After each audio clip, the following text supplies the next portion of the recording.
We're just looking at the Corvettes and the experimental Stingray, and all of a sudden this fellow comes over and says, watch this. I said, how do you service the engine? He says, no problemo. You just lift the Corvair lever, put your fingernails underneath it, and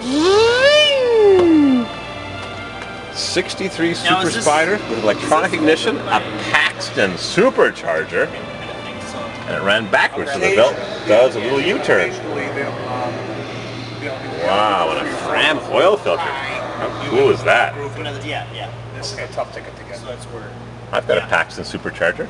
Yeah, I've lived down here 15 and haven't had a chance, but it's cool to see it. Interesting. Paxton supercharged. Now it's got the idler down. I've got a Paxton that I bought actually in Detroit. So the museum closes at 1 o'clock? Well, we go to lunch at one museum. Oh, I'll bring you lunch here. I'll pay for it. Wow. Super Spider. Or is it open for us after? No, we've got to depart. Okay. That is so cool. Thank you for the look. I just was walking by saying, how do you see the engine? Done. Timing is everything. Paxton supercharged Super Spider. 2-seater open concept Corvair. Seatbelt retractors on some similar to custom seatbelt looking seatbelt buckles. 4-speed metal console, wood wheel, and the lights are going off, and the museum is closing for lunch, and we are done at the museum. Bill Mitchell, the czar of GM styling, enjoyed special vehicles and stretching to achieve and build custom vehicles from a true production core. The 63 Corvair Super Spider was the further step into the dream car world from the previous year. Corvair Sebring Spider show car of 62, built on a 61 Corvair platform with its wheelbase shortened 15 inches. The Super Spider shared some attributes from the original car. The car was shown at various sports car events, racing venues, and now held in the GM Design and Staff collection. There it is, shortened 15 inches. Is that cool or what? Parked next to a Vega and a 76 Chevette and a 69 Monza convertible and a whole bunch of Corvair trucks, and we got to go. They're closing them. 40 miles. 40 high mileage. Yeah. I like the Super Spider. Love it. We're getting the last second here to get in some of these cars. The museum is closing. It's closed to the general public. 63 Nova SX, 62 Chevrolet Bel Air, 409. I got to move fast.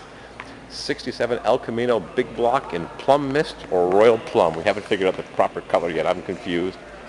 69 Chevelle SS 396 and a 70 Nova SS 396 Big Block, tinted glass, white top, Goodyear F70 14s, 4-speed. Oh, there's so many cars to see. You can't see them all. Shame, shame, shame. I love this El Camino. I'm not a fan of the 67s. I prefer the 64 or 5. But my buddy Radio Wild will love this one. There's a 67 Sport Wagon all the way in the back corner. Buick Sport Wagon. I didn't get to look at it. Too bad. So sad. It's just the way it goes. You can't see everything. The museum closes at 1 and it won't be open until next year for the Corvair event. Have to wait a year to come see it. 74 Camaro, 69 pace car with houndstooth, and a 67 Indy 500 pace car SS 350. First year for the 350. Only came with a power glide though, or a 4-speed Hurst shifted. Muncie. Look at those gauges. Oh, this car excites me. SS 350 Camaro. With staggered shocks and an extra control arm on the left side to stop axle hop. Love it. Love them all.